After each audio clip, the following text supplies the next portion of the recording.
Watching CBS 42 Plus Evenings.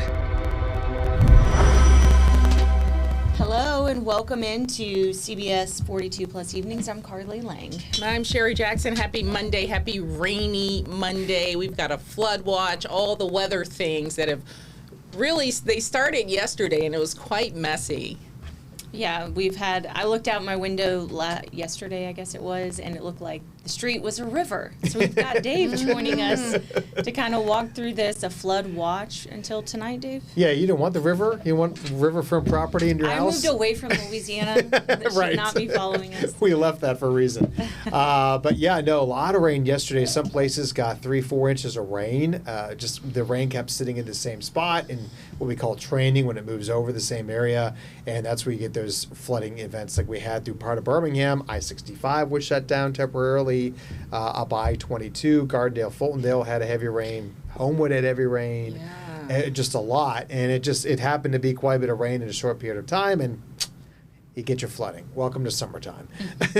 Well, they were dealing with it in North Alabama, too. And so Yes. It's pretty widespread. Yeah, so it's just we have a system that's not even actually directly coming here, but it's sending these little pieces of energy our way, and that's what's helping to bring us the heavy rain threat through tonight. But it does get better the rest of the week. Still can't rule out a storm or two producing heavy rain, but it's going to get hot. Still waiting for an actual summer weekend, Dave. We need 2 pool days back to back. Back to back. But it's not summer. And technically, it's still spring, you know? It has been summer since April in my mind. It has not happened yet. I'll work on that. I think this weekend may be close to that because we're going to see some rain, but not a big washout, not like we had on Sunday this past weekend. But right now, though, what we talk about here is the summertime humidity. We get the southerly winds coming up from the Gulf, bringing up deep tropical moisture. If you've been outside today, it feels disgusting out there with the humidity, and that's going to stick around throughout the rest of the week. The other thing we watch here for is that we continue to see here that we have the steering current, the jet stream of river winds aloft that pushes the weather systems through. It doesn't come through here this time of year. So that means the storms kind of pop up and don't move that much. So again, we're talking about heat and moisture produce the heavy thunderstorms, which we have there now. Heavy storms produce that heavy rain, maybe 2 inches of rain an hour, which we have going on.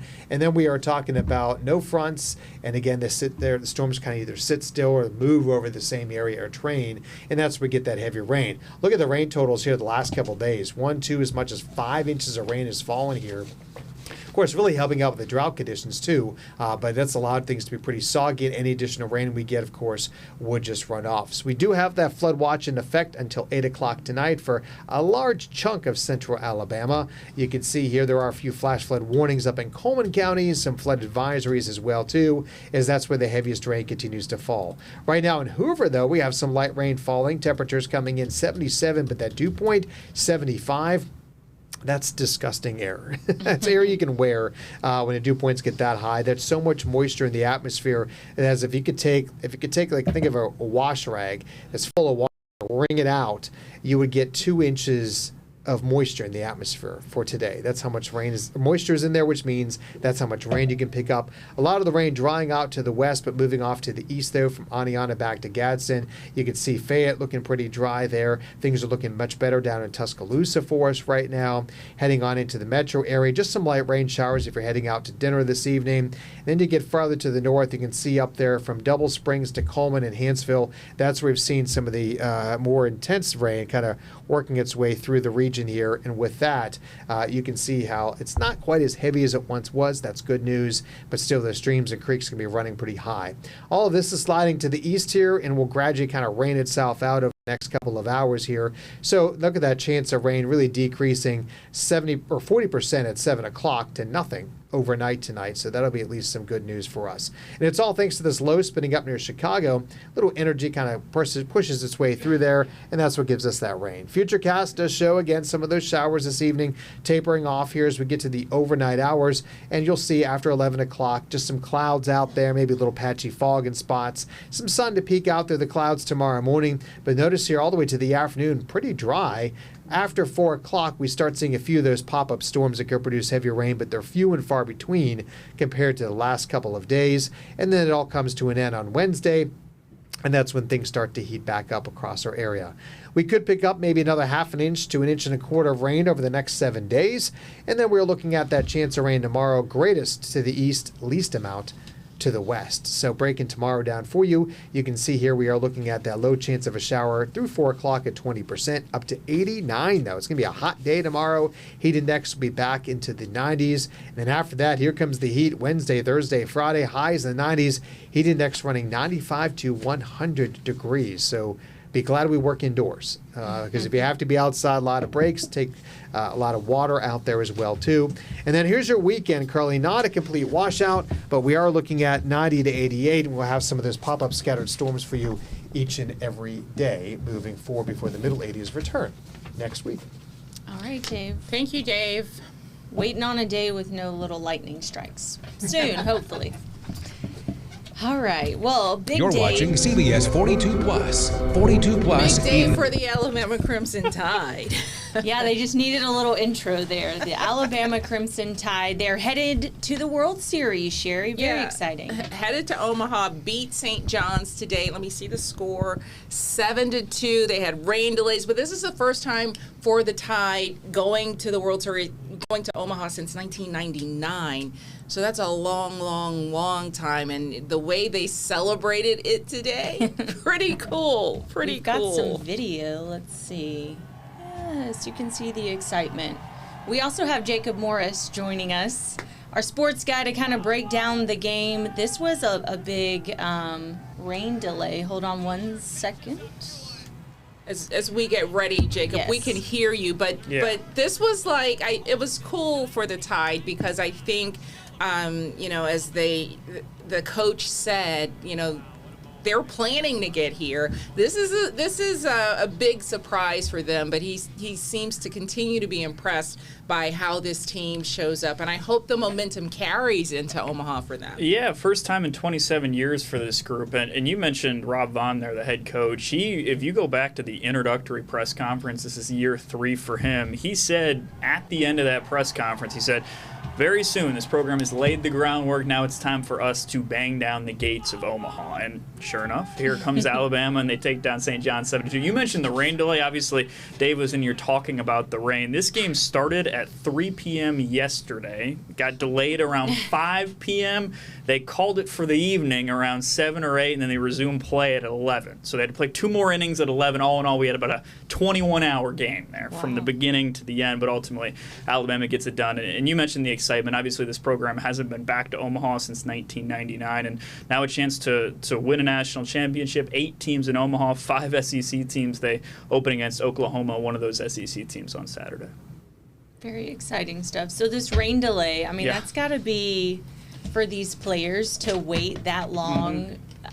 Just keep your mind right for that long. That's pretty amazing. Yeah, rain delays are one thing. You're hanging out in the dugout, whatever it might be. There were a lot of funny images coming out of credit to St. John's players. There's great videos of St. John's players playing catch with Alabama fans waiting for the game to resume yesterday. But ultimately, they call this thing. And you think about the momentum required to win a game like this for Alabama players, and to have to sleep on that. They had a 7-2 lead, but you got 6 more outs left or whatever it might be, 2 more innings to get it done, and Bama had to wait about 12 hours overnight to get it done, but ultimately they do. And not just Alabama, Troy as well. So 2 Alabama teams represented in the College World Series, which starts on Friday. This is big time. Yeah, big time.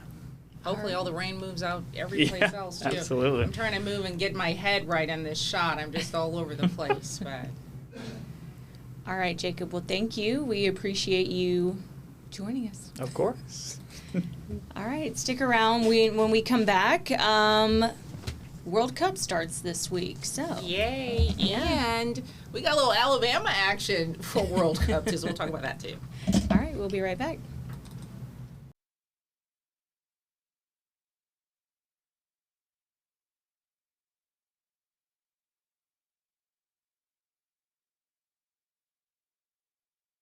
You're watching CBS 42 Plus. 42 Plus evenings.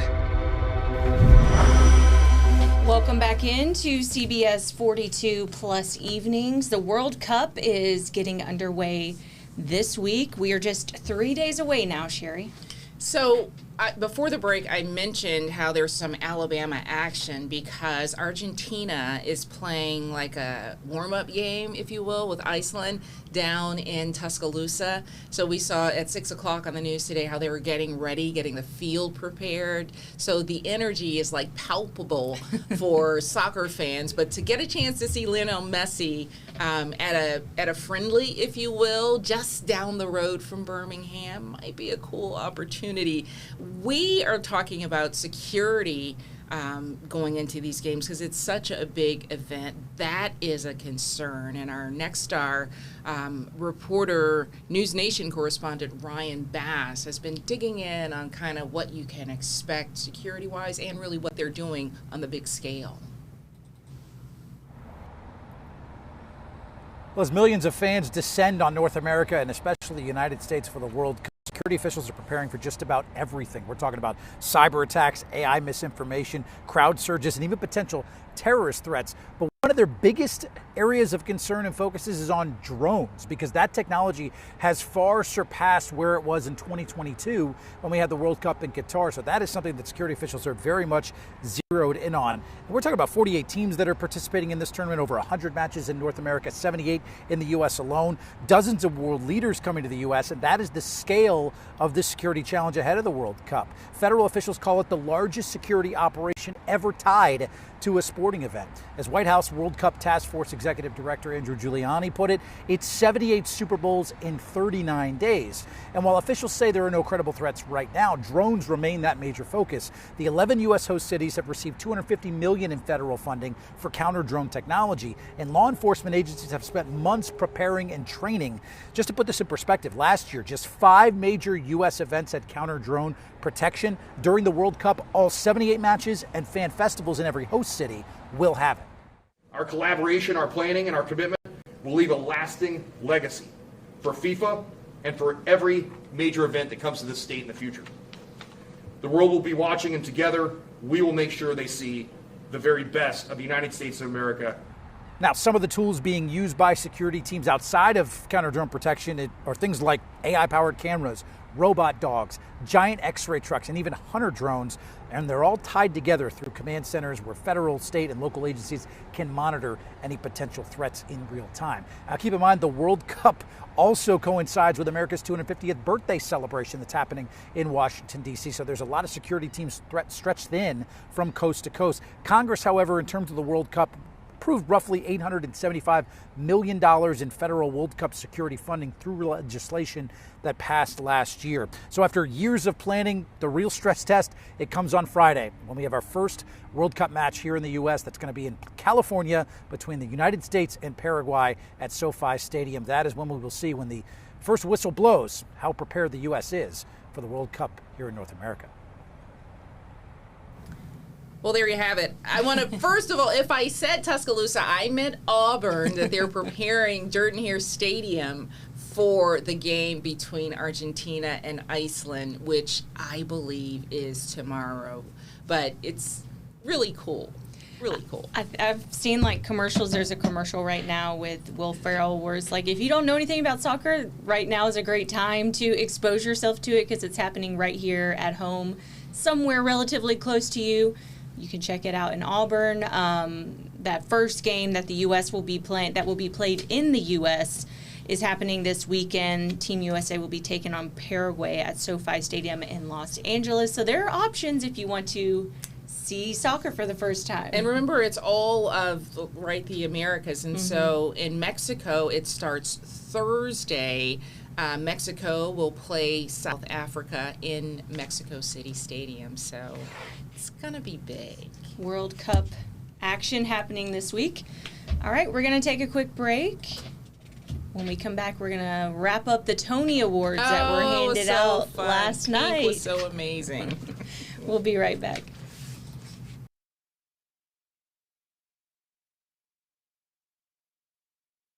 You're watching CBS 42 Plus, 42 Plus Evenings. Welcome back in to CBS 42 Plus Evenings. The Tony Awards were last night. So amazing, so fun. Watched it from beginning to end. had a little interference with the rain messing with the satellite. But other than that, Pink was so amazing. It was just, I don't know how they ranked them. I've read some of the reviews today about how amazing they thought it was too, but I would say it's the best I've seen in a long, long, long time. Wow, big praises from Sherry. Jared Hill has a recap of all the winners and all the spectacle from the ceremony. So in case you missed it, here's a wrap of the Tonys last night.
We've got our Claire Jacobs joining us with her thoughts as well. I love cats. I mean cats. Oh my gosh, Chicago. I was about to say, you're I don't one of know the where few. cats came from. Chicago. I didn't get such a to good watch the show. Tony Awards, but Chicago is one of my favorite shows, and it looks like Pink was amazing. I know. I want to go back. I didn't get a chance to watch it last night to go either, back but and I want to go rewatch. back and watch the ode to Chicago because I love that show so one of much. my faves. It was a great show. Tonight at 10, before we run out of time, what do we have coming up tonight? We've got team coverage tonight. There's a handful of cities in our area that are discussing moratoriums on big mega AI data centers. We've got our Charlize Ramos and Sydney Spencer on how the city of Homewood and the city of Leeds are doing that tonight, and that's in keeping an eye on the weather tonight as well. Yeah, the weather, we can't get away from the rain. Yeah, Ever. the flood watch I think is until 8 o'clock tonight for us, and so it got pretty dicey last night for people. So. And I didn't realize it was going to because I woke up to all the flooding alerts and I was like, oh, I was like, that's bad. Yes. So we will definitely be keeping an eye on that. All right, I guess we're out of time now. 6:59. Thank you all for joining us. Supper time. Yes, time to eat. We will see you all on the news at 10. Bye. Bye.